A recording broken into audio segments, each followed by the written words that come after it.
Hello students.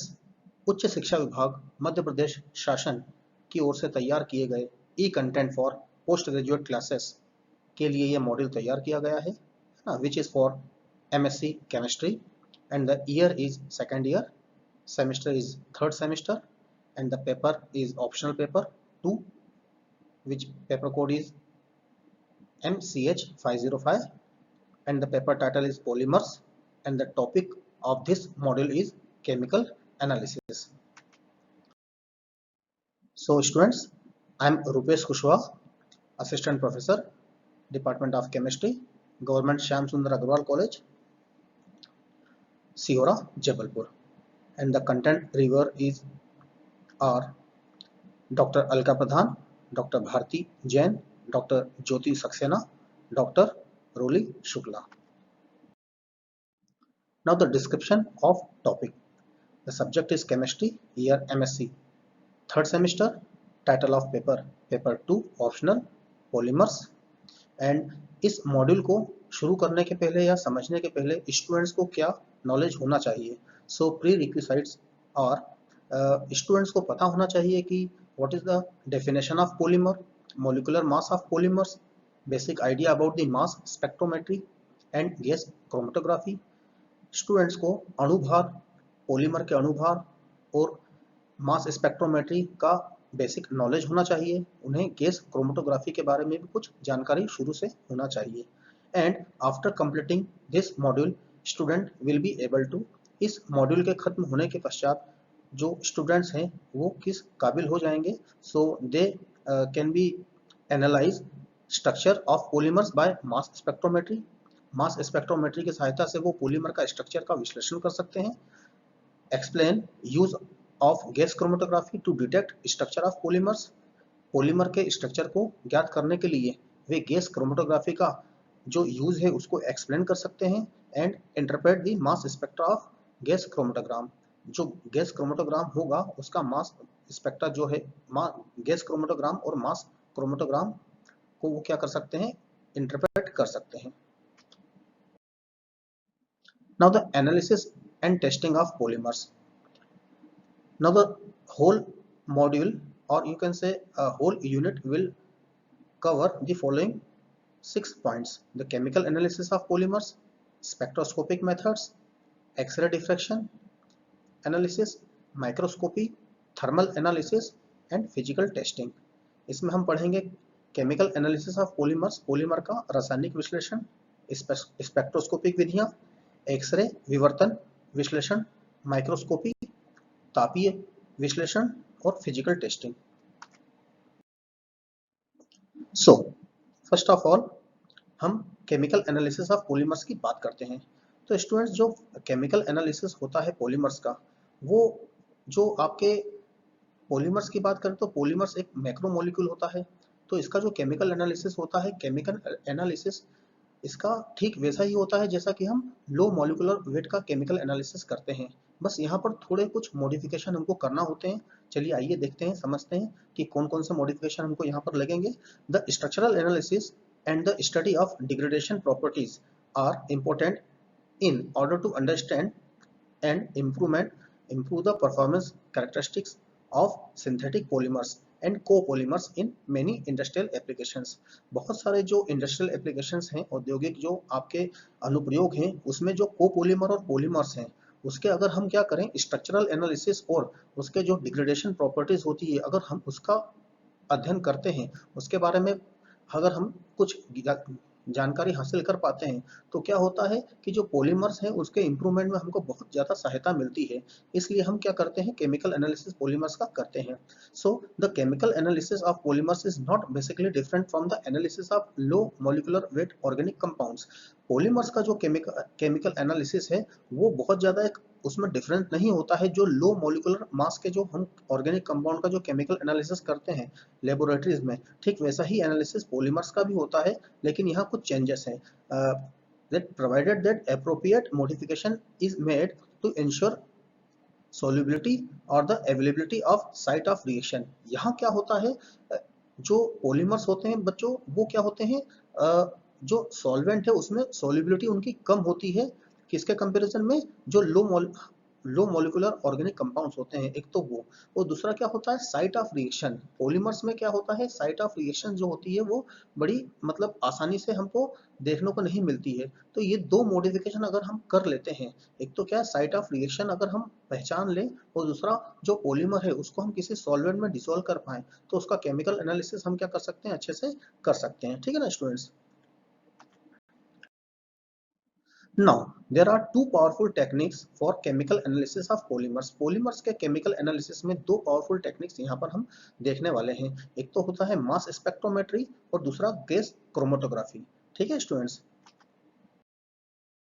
तो पहले बात करेंगे हम लोग मास स्पेक्ट्रोमेट्री की। तो a mass spectrum will be usually be presented as a vertical bar graph in which each bar represent an ion having a specific mass to charge ratio। जो आपका मास स्पेक्ट्रम होता है बच्चों वो क्या होता है वो बिल्कुल सिंपल सा एक ग्राफिकल रिप्रेजेंटेशन होता है जिसमें हम क्या करते हैं एक्स एक्सिस पे तो m बाय जेड रखते हैं मतलब मास टू चार्ज रेशो करते हैं और जो y एक्सिस होता है वहां पर क्या होता है वो एक बार वहां पर बने होते हैं। उस बार में क्या होता है वो बार क्या इंडिकेट करते हैं and the length of this bar indicate the relative abundance of particular ion. एक पर्टिकुलर आयन का एबंडेंस कितना है उसके पाए जाने की कितनी संभावना है कितना वो पर्टिकुलर आयन सस्टेन करता है सिस्टम में वो क्या होता है उस वर्टिकल बार ग्राफ में दिखाया जाता है। Now in the most common application of mass spectrometry to polymer system, the polymer is allowed to react to form low molecular weight fragments that are condensed at liquid air temperature। यहाँ पर के students क्या होता है जब हम mass spectrometry करते हैं किसी पॉलीमर की तो चूंकि पॉलीमर क्या होता है एक बहुत हायर मोलिकुलर मास का मटेरियल होता है सब्सटेंस होता है। तो मास स्पेक्ट्रोमेट्री में एक फायदा ये होता है कि जब हम मास स्पेक्ट्रोमेट्री करते हैं तो जो हायर मोलिकुलर मास का जो आपका सब्सटेंस है वो क्या होता है छोटे छोटे फ्रेगमेंट में क्या होता है डिवाइड हो जाता है और लो मोलिकुलर मास के फ्रेगमेंट में क्या होता है कन्वर्ट हो जाता है और उस लो मॉलिक्यूलर मास के फ्रेगमेंट को हम क्या करते हैं कंडेंस कर लेते हैं लिक्विड एयर टेम्परेचर में वो कंडेंस आसानी से हो जाता है। Now they are then volatile, ionized and separated according to the mass and charge by the action of electric and magnetic field in the typical mass spectrometer analysis. अब students क्या होता है जब एक बार फ्रेगमेंट्स छोटे छोटे ब्रेक हो जाते हैं किसी हायर मोलिकुलर मास के छोटे छोटे जब मोलिकुलर मास या पर्टिकुलर आयनिक आयन में वो कन्वर्ट हो जाते हैं फिर उन आयंस को हम क्या करते हैं वो वोलेटाइल होते हैं आयोनाइज हो जाते हैं। वोलेटाइल और आयोनाइज का जो कॉन्सेप्ट है वो क्या है शुरुआत में ही होता है। उसके बाद में हम क्या करते हैं इलेक्ट्रिक और मैग्नेटिक फील्ड लगा के क्या करते हैं उन पर्टिकुलर आयंस को क्या कर लेते हैं सेपरेट कर लेते हैं according to their m by z ratio. ठीक है students. From the abundance of the various ionic species found the structure of low molecular weight species can be inferred। अब होता क्या है कि जब एक बार हम ग्राफ बना लेते हैं आपका जब मास स्पेक्ट्रो ग्राफ आ जाता है आपके हाथ में तब क्या होता है जो रिलेटिव एबंडेंस है m by z पीक की जो रिलेटिव एबंडेंस है उसकी सहायता से हम क्या करते हैं जो लो मॉलिक्यूलर वेट का जो मटेरियल्स है उसका क्या करते हैं मॉलिक्यूलर मास फाइंड आउट कर लेते हैं फिर आगे चल के उसके स्ट्रक्चर को भी हम क्या कर सकते हैं थोड़ा सा एनालाइज कर सकते हैं कि इसका स्ट्रक्चर पर्टिकुलर इस प्रकार से होगा या उस प्रकार से होगा ना। अब जो नेक्स्ट स्लाइड है इसमें मैं आपको दिखा रहा हूँ कि एक जो मास स्पेक्ट्रोमीटर होता है मास स्पेक्ट्रोमीटर होता है वो किस प्रकार से होता है। तो हम अगर क्या करें स्टूडेंट्स यहाँ पर राइट हैंड से देखना चालू करें तो यहाँ पर एक सैंपल इंजेक्टर होता है यहाँ से सैंपल को इंजेक्ट किया जाता है। सैंपल जैसे ही इंजेक्ट होता है तो उसे क्या करना होता है हमें वोलेटाइल कराना होता है। ठीक है उसको हीट करते हैं हम लोग। तो यहाँ पर क्या होता है एक हीटर होता है जो हीटर क्या करता है सैंपल को वेपोराइज कर देता है। जब सैंपल एट वंस वेपोराइज हो जाता है या वेपर फॉर्म में जब कन्वर्ट हो जाता है तब हम क्या करते हैं स्टूडेंट्स उसमें क्या करते हैं इलेक्ट्रिक मतलब एक वहां पर इलेक्ट्रॉन बीम उसमें क्या करी जाती है इंसर्ट की जाती है। जैसे ही इलेक्ट्रॉन बीम सैंपल में पड़ती है तो जो सैंपल होता है वो क्या होता है आयोनाइज हो जाता है। ठीक है स्टूडेंट्स सैंपल आयोनाइज हो जाता है। अब इस सैंपल को हम क्या करते हैं एक्सेलरेट करते हैं। चूंकि सैंपल आयोनाइज हो चुका है तो ये इलेक्ट्रिक या मैग्नेटिक फील्ड से क्या हो सकता है इसके वेलोसिटी को अपन क्या कर सकते हैं चेंज कर सकते हैं हम चेंज कर सकते हैं। तो इसमें एक्सेलरेशन दिया जाता है इलेक्ट्रिक और मैग्नेटिक फील्ड से और फिर फाइनली क्या होता है अलग मतलब हम मैग्नेटिक फील्ड की जो स्ट्रेंथ से जब इसको सैंपल को गुजारते हैं तो क्या होता है, अलग अलग मास और चार्ज होने के कारण क्या होता है, डिटेक्टर में आप देखिए, डिटेक्टर में क्या होगा, इसका सेपरेशन अलग अलग हो जाता है, मतलब लाइटेस्ट से हेवीएस्ट, मतलब हल्के कण से भारी कण क्या हो जाते हैं, अलग अलग यहाँ पर आपको देखने को मिल जाते हैं, किसमें, डिटेक्टर में। फिर इससे हम क्या करते हैं, ग्राफ प्लॉट कर लेते हैं। ठीक है, तो अगर हम एक छोटा सा ग्राफ करें या एक छोटा सा एक एग्जांपल लें, तो जैसे 1 आइडो 3 मिथाइल बेंजीन यहाँ पर दिया हुआ है। अगर आप मॉलिक्यूलर मास देखें 1 आइडो 3 मिथाइल बेंजीन का, तो वो 218 आता है। तो 218 पे यहाँ पर 218 पे क्या आपको एक बहुत एक लंबी पीक मिल रही है, जो सबसे हाईएस्ट पीक होती है, जिसको सबसे इंटेंस पीक भी कहते हैं, जिसका हाइट सबसे ज्यादा होता है, उसको हम लोग बोलते हैं बेस पीक। यहाँ पर स्टूडेंट्स मजा मतलब मजेदार बात यह है कि जो बेस पीक है वो मॉलिक्यूलर आयन पीक भी है ना। ऐसा कभी होता भी है और कभी नहीं भी होता है, हो सकता है कि मॉलिक्यूलर आयन पीक अलग हो और बेस पीक अलग हो। बेस पीक उस पर्टिकुलर आयन की पीक होती है जो सबसे ज्यादा, जिसकी लाइफ टाइम होती है, जो सबसे ज्यादा सस्टेन करता है सिस्टम में, वो क्या होता है, सबसे इंटेंस सिग्नल देता है। तो फिलहाल यहाँ पर जो है 1 आइडो 3 मिथाइल बेंजीन का जो मॉलिक्यूलर आयन पीक है, वही क्या है, बेस पीक फिलहाल यहाँ पर तो है, तो 218 पे है। फिर सेकंड आप पीक देख रहे हैं, जो सेकंड मतलब आपकी जो पीक है वो है 91 पे। तो देखिए जब 218 में से 91 को आप माइनस करेंगे तो 127 का एक फ्रेगमेंट यहाँ से अलग होता है। तो यहाँ से देखने को पता चलता है कि यहाँ पर आयोडीन जो है 127 क्या होता है, यहाँ से आयोडीन जब निकलता है तो 127 का एक आपके पास में क्या होता है, लॉस होता है। तो यहाँ पर 91 की एक पीक है। इसी प्रकार क्या है आपका 65 की और छोटी छोटी पीक्स भी यहाँ पर आती है। तो इन सब का एनालिसिस करने के पश्चात हम क्या करते हैं, हम एक पर्टिकुलर स्ट्रक्चर डिजाइन कर पाते हैं कि जो पॉलीमर है हमारा, उसका पर्टिकुलर ना डिजाइन क्या होगा।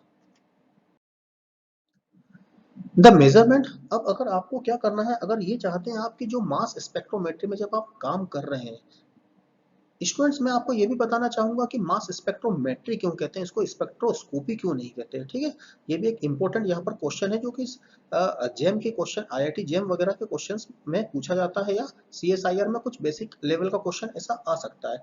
यहाँ पर क्या होता है स्टूडेंट्स कि स्पेक्ट्रोस्कोपी में हम क्या करते हैं, इलेक्ट्रोमैग्नेटिक रेडिएशन डालते हैं सैंपल में, ठीक है ना। तो जो उनका इंटरेक्शन होता है दैट इज कॉल्ड स्पेक्ट्रोस्कोपी। लेकिन यहाँ पर एक पर्टिकुलर ये क्या है, स्पेक्ट्रोस्कोपी जैसी ही है, लेकिन इसको स्पेक्ट्रोमेट्री कहते हैं। क्यों कहते हैं, यहाँ पर हम इलेक्ट्रोमैग्नेटिक वेव नहीं डालते, यहाँ पर क्या होता है, हमको इलेक्ट्रॉन बीम डालनी पड़ती है, that's why it is called spectrometry, not spectroscopy. हाँ, मतलब अब अगर क्या करते हैं आप, अगर इसकी ये मास स्पेक्ट्रोमेट्री के रिजल्ट्स आप चाहते हैं कि काफी अच्छे से अच्छे आए, जो आपका मतलब कि इफिशियंसी काफी अच्छी आए, या काफी अच्छे से आप क्या कर सके, एनालाइज कर सके सिस्टम मतलब मॉलिक्यूल के स्ट्रक्चर को, तो यहाँ पर कुछ पॉइंट्स है वो हमें यहाँ पर याद रखना होंगे। ठीक है ना, इस पे ध्यान देना होगा। The measurement of the measurement efficiency for a given polymeric species in a distribution depends on the number of factors including. ठीक है, मतलब जो इफिशियंसी है मेजरमेंट की, वो निम्न कारकों पे क्या करती है, निर्भर करती है। The efficiency of dissolving sample in the matrix sample, है ना। मैट्रिक्स का मतलब यहाँ एक प्रकार से सॉल्वेंट का है, सॉल्वेंट में कितना ज्यादा आपका जो सैंपल है वो डिसॉल्व हो रहा है, ठीक है ना, उसकी इफिशियंसी क्या है, वो ज्यादा से ज्यादा डिसॉल्व होना चाहिए। ना तो सैंपल वेपोराइजेशन, जो सैंपल आपका है वो वेपोराइज ज्यादा से ज्यादा हो। देन आयोनाइजेशन, जब आप इलेक्ट्रॉन बीम क्या करते हैं, सैंपल पे डालते हैं, तो आयोनाइजेशन ज्यादा से ज्यादा होना चाहिए। ना तो आयन ट्रांसमिशन, जब आप इलेक्ट्रिक और मैग्नेटिक फील्ड से क्या करते हैं, आयन को क्या करते हैं, मोबाइल करवाते हैं, ठीक है ना, मोबाइलाइज करवाते हैं, तो आयन का ट्रांसमिशन क्या होना चाहिए, आसानी से होना चाहिए। एंड फाइनली आप डिटेक्ट ठीक से कर पाए, ठीक है ना। अगर डिटेक्शन आपने अच्छे से कर लिया तो आपका मेजरमेंट की इफिशियंसी क्या होती है, काफी अच्छी आती है, और काफी हद तक आप क्या करते हैं, मॉलिक्यूल को स्ट्रक्चर जो उसको डिटरमाइन कर पाते हैं किसी पर्टिकुलर पॉलीमर्स के। नाउ द डेवलपमेंट ऑफ, अब यहाँ पर क्या है, now days high resolution mass spectrometers यहाँ पर देखने को मिलते हैं। मतलब हम लोगों ने जैसे जैसे जैसे जैसे डेवलपमेंट किया गया है टेक्नोलॉजी का, तो यहाँ पर क्या है, high resolution mass spectrometers available होते हैं, ठीक है ना। So the development of high resolution mass spectrometer have additionally lead to impressive advantage in our ability of characterization polymers. जिससे क्या होता है, जो हाई रिजोल्यूशन मास स्पेक्ट्रोमीटर्स हैं, उससे जो पॉलीमर के कैरेक्टराइजेशन को काफी हद तक, काफी सटीक हम विश्लेषण उसका कर पाते हैं। The entire mass molecular distribution of a polymer sample can be accurately measured. होता क्या है कि जो आपका हाई रिजोल्यूशन मास स्पेक्ट्रोमीटर है उससे हम क्या कर सकते हैं, इंटायर मॉलिक्यूलर मास को भी क्या कर सकते हैं, इंटायर मॉलिक्यूलर मास डिस्ट्रीब्यूशन को भी क्या कर सकते हैं, किसी भी पॉलीमर के बहुत अच्छे से आसानी से कैलकुलेट कर सकते हैं। From the molecular mass, the molecular formulae and the information regarding polymer composition and end group can be deduced।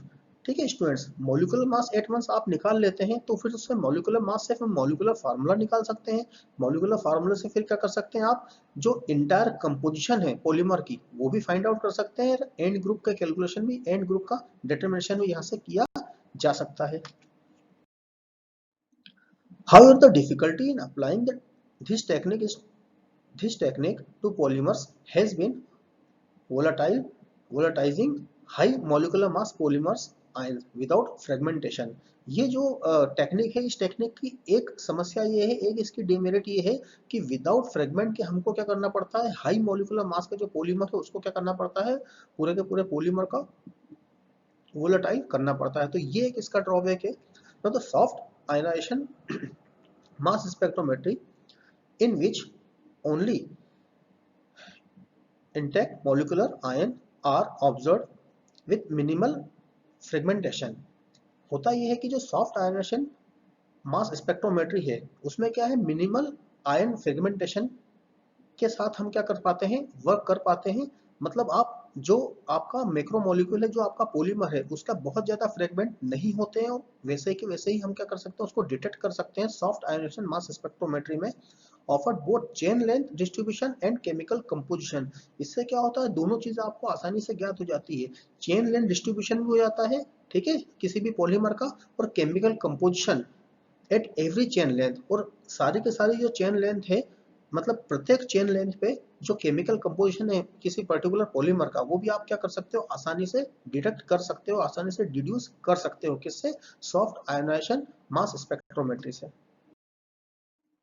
Now ये क्या है, किसी मास स्पेक्ट्रा दिया हुआ है किसी पॉलीमर का, तो देखिए ये जो 332 का एक यहाँ पर पीक दिखाया जा रहा है, तो ये क्या है, आपका एक बड़ा जो पॉलीमर है, मतलब कि जो आपका इनिशियल लेवल का जो पॉलीमर है। जैसे ही हम पॉलीमर को किसी सैंपल में, पॉलीमर सैंपल को क्या करते हैं, किसी मास स्पेक्ट्रोमीटर में इंसर्ट करते हैं, ठीक है ना, तो यहाँ पर किसी भी प्रकार का फ्रेगमेंटेशन नहीं है 332 पे। अभी आप नेक्स्ट देखेंगे तो क्या है, 2, यहाँ पर क्या है 50 पे एक आपको पीक और मिल रहा है। तो जो आप देखेंगे तो 332 से एक छोटा, मतलब कि आपको यहाँ फ्रेगमेंट नजर आ रहा है। इसी प्रकार अगर आप आगे देखते जाएंगे तो 99 पे, 109 पे ऐसे छोटे छोटे आपको क्या होते जाएंगे, फ्रेगमेंट्स बनते जाएंगे, और उनके क्या है ना, आयनिक पीक वहां पर आपको नजर आते जाएंगे। तो इस प्रकार से क्या होता है, एक मास स्पेक्ट्रा देखने को मिलता है किसी पर्टिकुलर पॉलीमर का। आप देखिए स्टूडेंट्स, जो एक्स एक्सिस है, एक्स एक्सिस पे m/z लिखा हुआ है, that is mass to charge ratio. और जो y एक्सिस है, y एक्सिस यहाँ पर बताता है आपका कि कितना एबंडेंस है, आपका कितना रिलेटिव एबंडेंस है किसी पर्टिकुलर आयंस का, ठीक है। अब हम बात करते हैं मास के बाद गैस क्रोमेटोग्राफी की। तो गैस क्रोमेटोग्राफी, जैसा कि क्रोमेटोग्राफी नाम से ही स्पष्ट है और हम थोड़ा सा जानते भी हैं कि क्रोमेटोग्राफी क्या होती है स्टूडेंट्स, एक प्रकार की सेपरेशन टेक्निक होती है, ठीक है ना, सेपरेशन टेक्निक होती है।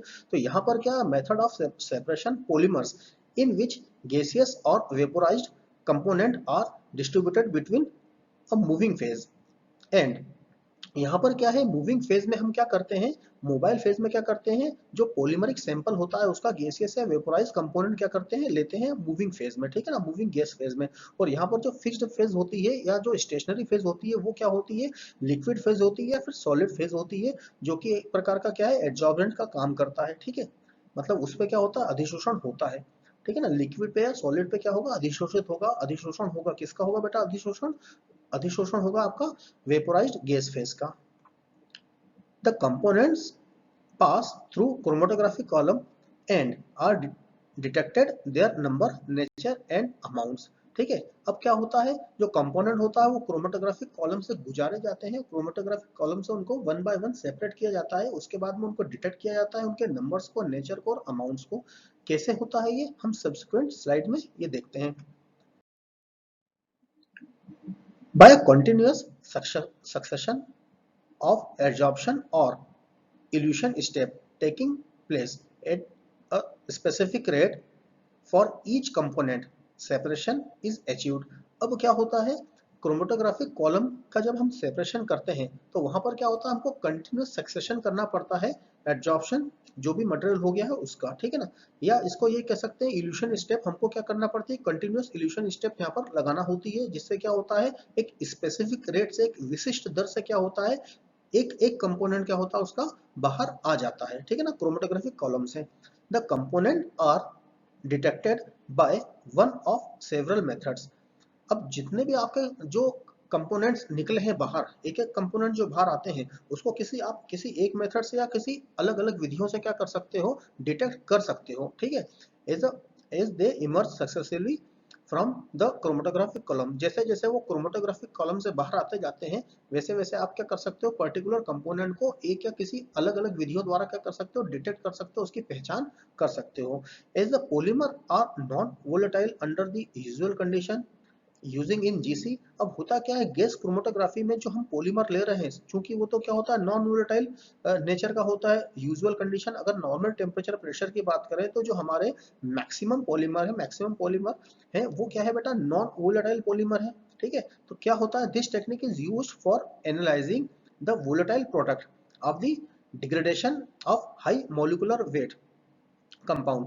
इसलिए क्या है कि ये जो टेक्निक है, ये टेक्निक यूज करते हैं हम किसको एनालाइज करने की, जो हाई मोलिकुलर वेट का जो मतलब पॉलीमर्स हैं, मतलब जो पॉलीमर्स हैं जो कि हाई मोलिकुलर वेट के ऑर्गेनिक कंपाउंड या कंपाउंड माने जाते हैं, उनके डिग्रेडेशन प्रॉपर्टी को हम क्या करते हैं यहाँ पर मेजर करते हैं with the help of gas chromatography. Now, the polymer or copolymer cannot be analyzed in their normal state by traditional GC। अब होता क्या है, पॉलीमर और कोपोलीमर को हम अलग अलग नहीं पहचान पाते, कब, जबकि हम क्या है ट्रेडिशनल गैस क्रोमेटोग्राफी का यूज कर रहे हैं। जो परंपरागत गैस क्रोमेटोग्राफी है वो इतनी ज्यादा बेहतर रिजल्ट नहीं दे पाती है, प्रोड्यूस कर पाती है कि आप किसी पॉलीमर के अंदर से उसका कोपोलीमर को भी क्या कर सकते हैं, अलग अलग कर सके, ठीक है ना। क्यों ऐसा, क्योंकि यहाँ पर वही दो कारण है इसके, एक तो मॉलिक्यूलर मास क्या होता है इनका बहुत हाई होता है, और दूसरा क्या होता है, वोलेटाइल नेचर के नहीं होते ये, लेक ऑफ वोलेटिलिटी, ठीक है ना। तो इसलिए जो आपका ट्रेडिशनल गैस क्रोमेटोग्राफी है, ट्रेडिशनल गैस क्रोमेटोग्राफ है जो आपके, वो क्या है डिटेक्ट नहीं कर पाते कि पॉलीमर और कोपोलीमर को आप अलग अलग पहचान सके। In recent year some work has shown that it is possible in theory to analyze polymers by gas chromatography with high by the use of high pressure carrier gas। अब क्या है स्टूडेंट्स, जो कुछ अभी रिसेंट ईयर की अगर हम बात करें तो यहाँ पर क्या है कि हम लोगों ने थोड़ा सा मॉडिफिकेशन ये है कि हाई प्रेशर पे जब हम कैरियर गैस को क्या करते हैं, पास करते हैं, तो क्या होता है जो नॉन वोलेटाइल आपके पॉलीमर्स हैं वो भी क्या होते हैं, एक अच्छा रिजल्ट प्रोड्यूस कर पाते हैं, ठीक है, इन मॉडर्न टेक्निक्स में।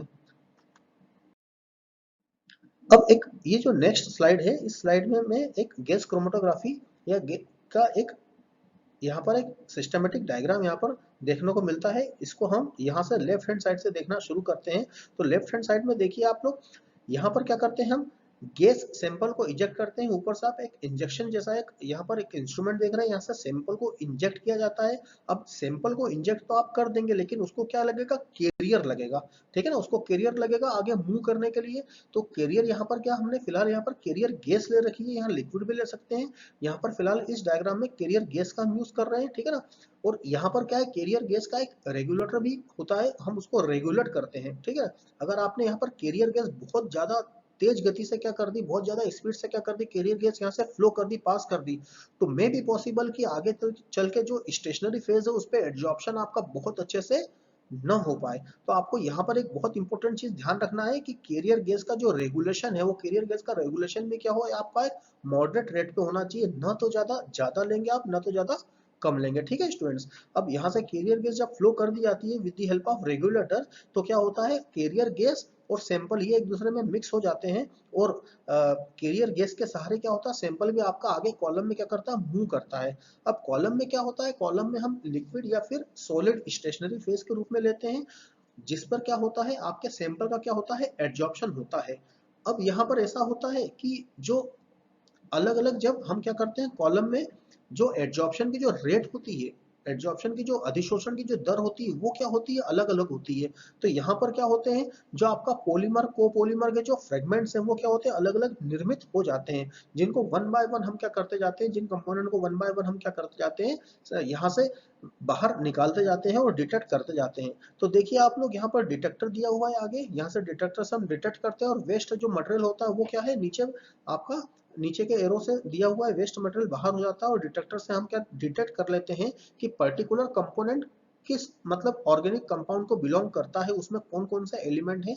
इस प्रकार से हम क्या कर सकते हैं, डिटेक्टर को मतलब यहाँ से जो आपका कंपोनेंट बाहर आता है उसको डिटेक्ट कर सकते हैं by any of the method. कोई भी आप विधि लगा सकते हैं, दूसरी जो भी आपकी ऑर्गेनिक केमिस्ट्री की मेथड्स हैं उससे डिटेक्शन किया जा सकता है। फाइनली हमको क्या है, यहाँ पर एक क्रोमेटोग्राम मिलता है। क्रोमेटोग्राम कैसा होता है हम नेक्स्ट स्लाइड में देखते हैं, एक या दो स्लाइड के बाद क्रोमेटोग्राम का एक स्लाइड यहाँ पर शो करते हैं। ठीक है स्टूडेंट्स, ना तो पायरोलिसिस जीसी, अब ये एक और ज्यादा बेहतरीन टेक्निक है पायरोलिसिस जीसी, गैस क्रोमेटोग्राफी जो होती है उसी में हम अगर पायरोलिसिस को और ऐड कर दे तो आपके बेहतर रिजल्ट होते हैं। पायरोलिसिस का मतलब क्या होता है, इन एब्सेंस ऑफ ऑक्सीजन आपको हीटिंग करना होती है, गर्म करना होता है। ठीक है students, by the heating of polymer to the temperature above 500 degree centigrade they are pyrolysed. ठीक है, पॉलीमर को क्या करना है, 500 डिग्री सेंटीग्रेड के 500 डिग्री सेंटीग्रेड के ऊपर क्या करना है, आपको गर्म करना है।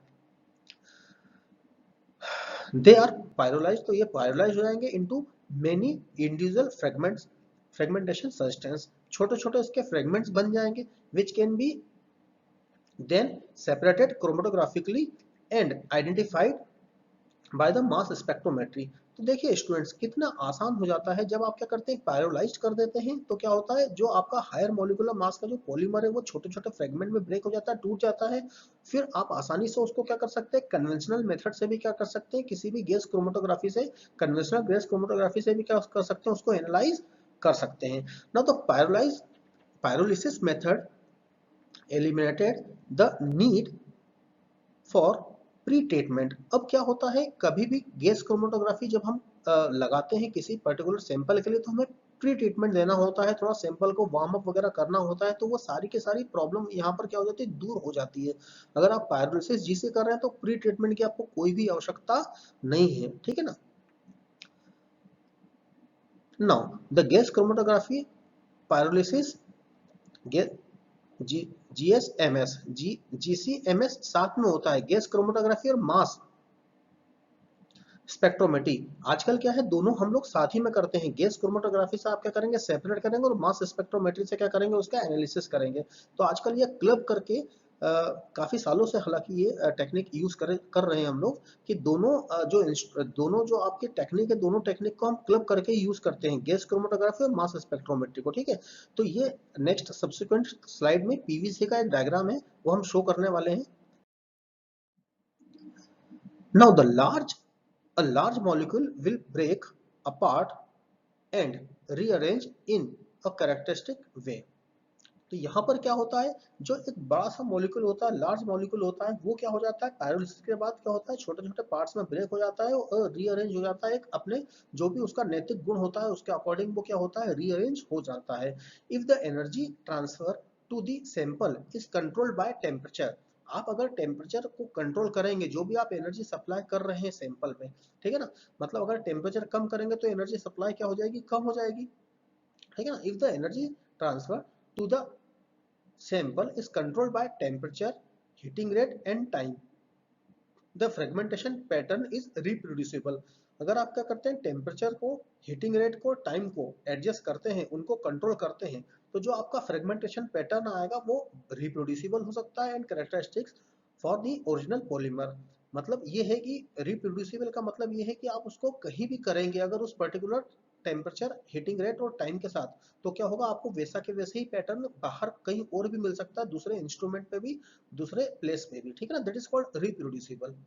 एंड उससे और क्या होगा, ये आपका जो ओरिजिनल पॉलीमर है उस ओरिजिनल पॉलीमर के गुण को क्या कर सकता है, आपको शो कर सकता है। ठीक है स्टूडेंट्स, तो इंपॉर्टेंट चीज ये है कि आप अगर पायरोलिसिस जीसी करते हैं, ठीक है ना, पायरोलिसिस गैस क्रोमेटोग्राफी करते हैं, तो आपको एक बहुत ज्यादा एक डीप नॉलेज होना चाहिए कि आप रेगुलेट कैसे कर पाए टेम्परेचर, हीटिंग रेट और टाइम के साथ उसको कैसे आप मैनेज कर पाए। ठीक है, अब ये क्या है, एक यहाँ पर एक गैस क्रोमेटोग्राम दिखाया गया है। अब देखिए एक्स एक्सिस पे क्या होता है, टाइम होता है, और वाई एक्सिस पे क्या होता है, एबंडेंस होता है। हम क्या करते हैं, जितने भी एक एक कंपोनेंट आपके इल्यूट होते जाते हैं, एक एक कंपोनेंट जो बाहर होते जाते हैं, तो हम उसका टाइम क्या करते हैं, मेजर करते जाते हैं कि कितने मिनट पे आपका कौन सा कंपोनेंट बाहर आता है स्टूडेंट्स। ठीक है, तो यहाँ पर क्या है, जो एक गैस क्रोमेटोग्राम दिया हुआ है, किसका है ये, pyrolysis gas chromatography mass spectrometry chromatogram. ठीक है ना, pyrogram, chromatogram, pyrogram because of pyrolysis यहाँ पर हो रहा है of polyethylene terephthalate at 700 degree centigrade. Analytical condition as in experimental first operators GC column 1, GC condition 2। Peak identification देखिए, peak identification में क्या है, ये 4.71, ठीक है ना, 4.71 मिनट पे जो मिल रही है वो आपको क्या है, कार्बन डाइऑक्साइड की पीक मिल रही है। 5.7 मिनट पे क्या है, आपको बेंजीन की पीक मिल रही है। 6.4 मिनट पे आपको क्या है, टोलुइन की पीक मिल रही है। 8.10 मिनट पे क्या है, आपको पेराजाइलिन की पीक मिल रही है। इसी प्रकार क्या है, 11.97 पे आपको एसिटोफिनोन की पीक मिल रही है। 14.27 पे आपको बेंजीन बेंजोइक एसिड की पीक मिल रही है। 18.59 पे आपको बाइफिनाइल की पीक मिल रही है। 19.79 मिनट पे आपको पेरा डाइथाइल डाइएसिटिल बेंजीन की पीक मिल रही है। 23.12 पे आपको बेंजोइक 23.12 मिनट पे आपको बेंजोफिनोन की पीक मिल रही है। इसी प्रकार 25.17 पे आपको एक अलग पीक मिल रही है जो, ठीक है students.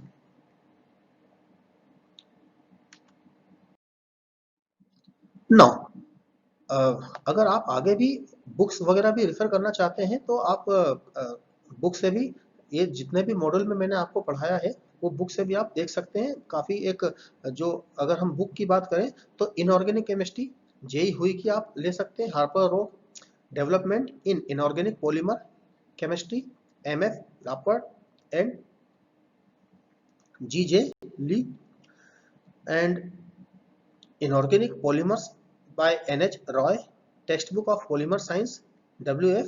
Billmeyer Jr. Wiley. Now, there are a few questions जिससे आप अपने खुद को assess कर सकते हैं। ये देखिए students, which of the following is chemical analysis method of polymers? निम्न में से कौन सी chemical analysis है, केमिकल एनालिसिस विधि है पॉलीमर्स के लिए। ठीक है, पहला ऑप्शन है आपका मास spectrometry and IR spectroscopy. Second option है आपका मास spectrometry and gas chromatography, gas chromatography and IR chromatography, IR IR spectroscopy. Fourth है आपका IR spectroscopy and NMR spectroscopy. तो आप एनालाइज कर सकते हैं जो भी आपने अभी तक मॉड्यूल में पढ़ा, उसके हिसाब से अगर ये क्वेश्चन आपके सामने इस प्रकार से आता है तो आप देखिए उसका क्या करेक्ट आंसर होगा। तो mass spectrometry, option B mass spectrometry and gas chromatography शायद है ना आपका राइट आंसर है। Now the second option, second question, find the correct set for gas chromatography technique in chemical analysis of polymers. Chemical मतलब polymer के रासायनिक विश्लेषण में the correct set of gas chromatography, gas chromatography technique का जो सही जो सेट है उसका आपको चयन करना है, मोबाइल फेज और स्टेशनरी फेज। तो ए ऑप्शन है मोबाइल फेज आपकी गैस होती है और स्टेशनरी फेज आपकी लिक्विड होती है। बी ऑप्शन है मोबाइल फेज आपकी सॉलिड होती है और स्टेशनरी फेज आपकी गैस होती है। सी ऑप्शन है mobile phase liquid, stationary phase gas, and your D option is mobile phase gas और स्टेशनरी फेज भी गैस। तो इस प्रकार से अगर आपके पास कोई ऑब्जेक्टिव क्वेश्चन आता है तो आपको उसको एनालाइज करते आना चाहिए। तो आई होप कि ये आंसर आपका ए सही है, ये आप समझ पा रहे हैं। ठीक है, मैंने आपको अच्छे से एक्सप्लेन किया है कि मोबाइल फेज क्या होती है, गैस होती है, और स्टेशनरी फेज हम क्या लिक्विड या फिर सॉलिड लेते हैं। ये मैंने आपको अंदर के स्लाइड से उसमें आपको समझाया हुआ था। ठीक है स्टूडेंट्स, आई होप कि ये मॉड्यूल आपको अच्छे से समझ में आया हो, और अगर किसी भी प्रकार के आपको कोई डाउट या कोई क्वेरीज होती है तो यू कैन कॉन्टेक्ट मी, आप मुझे संपर्क कर सकते हैं। सो अब आज के लिए इतना ही। Thank you very much.